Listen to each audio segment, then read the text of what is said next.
Madam President, there's an old saying among Texas trial lawyers. If you have the facts, you bang the facts. If you have the law, you bang the law. If you don't have either one, you bang the table. We've seen a whole lot of table banging right here on this floor. The senator from Colorado spent a great deal of time yelling,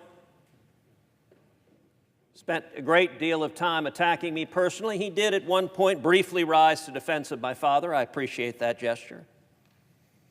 But he spent a lot of time yelling. I will say in my time in the Senate, I don't believe I have ever bellowed or yelled at one of my colleagues on the Senate floor, and I hope that in my time before me that I don't ever do that.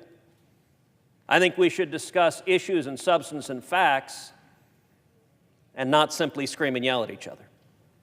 So let's go over some of the facts. In the senator from Colorado's angry speech, he did not dispute, number one, that he and every other Senate Democrat in 2013 voted for 350 miles of border wall. That's a fact. He has voted for 350 miles of border wall, as did every other Democrat in this chamber at that time. Number two, he did not dispute that in December of last year, the then Republican House of Representatives voted to fund the government, to fund the entirety of the government, and to secure the border. And the senator from Colorado, and I believe every other Democrat, filibustered that bill and caused the shutdown. Madam President, I voted to take up that bill. You voted to take up that bill. Had we taken up the bill, had we simply passed the bill the House of Representatives had passed, funding the government and securing the border, the government would never have shut down. And so it takes some degree of chutzpah to stand up after filibustering funding for the government, as the Democrats did, and to blame the shutdown on the opposing party. The senator from Colorado did not dispute the Republican House voted to fund the government, and he and his Democratic colleagues filibustered that, which caused the shutdown. And number three, the senator from Colorado did not dispute that the stated reason the Democrats filibustered that bill is because it authorized the funding of 234 miles of wall. Now, I have to say, Madam President, I find it amusing. A new adjective has creeped in. It's now not 234 miles of wall, it's medieval wall. I don't know if there's something in there that has a moat and has catapults and they're throwing burning tar. Medieval wall now. It's kind of an odd thing. It does raise the question, well, if walls are medieval, why did the senator from Colorado and every other Democrat in 2013 vote for 350 miles of medieval wall? To the extent walls are medieval, they presumably were medieval in 2013 just as much as they are now. You know, the president has a good observation. He said, I'll tell you something else that's medieval, the wheel. There's a reason the wheel is medieval, because it rolls things and it works. Walls are effective. Unlike the senator from Colorado, I live in a border state. We have 1,200 miles of border. I have spent a great deal of time down at the border with Border Patrol agents. We have miles and miles of wall right now that are working. I've been to those walls, not once, not twice, but over and over and over again. One of the rich things about this chamber is senators from states nowhere near the border presume to lecture border states about what it's like on the border and what works securing the border. Walls are effective, and I'll tell you, every single Border Patrol agent I've asked that. And I have asked dozens, probably hundreds of Border Patrol agents. Are walls effective? Unquestionably, they say yes. Now, let's not construct a straw man. Walls aren't the only thing. You need technology.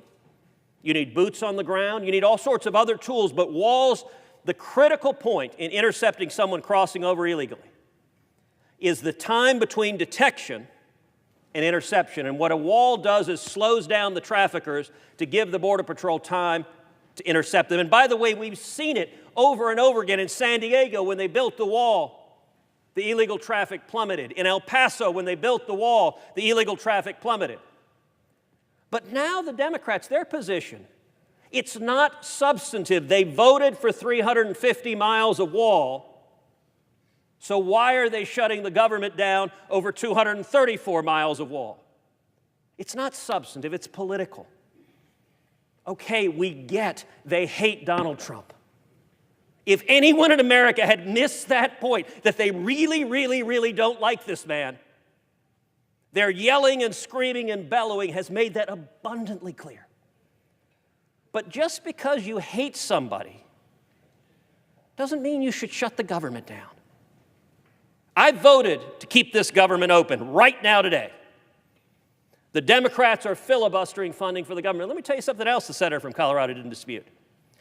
We had a whole colloquy with the senator from Louisiana, the senator from Mississippi, the senator from Alaska about funding the Coast Guard. Did you notice, Madam President, in that entire bellowing speech, the words Coast Guard were never uttered? Not once. What Senator Kennedy asked this body to do was pass a clean bill to pay the paychecks of the Coast Guard. Senator Kennedy's bill doesn't mention a wall, whether you like one or not, doesn't mention a medieval wall or any other kind of wall. It simply says pay the Coast Guard, yes, no.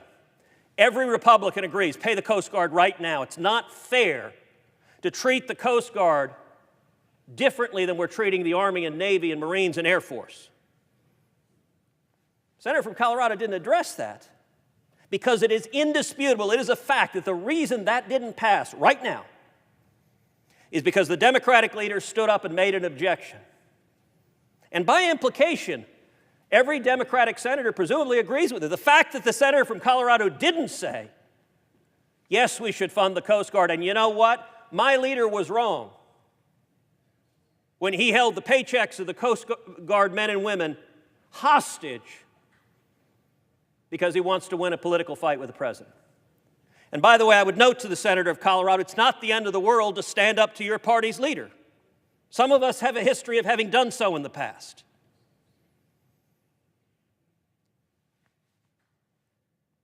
We're now in the longest government shutdown in history. This shutdown needs to end. The American people want it to end. But we also need to secure the border.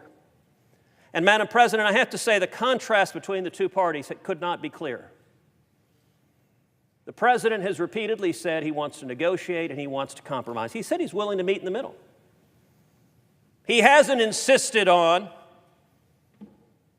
every mile of border wall he asked for. He hasn't insisted on every single dollar of border security. He said, let's meet and compromise.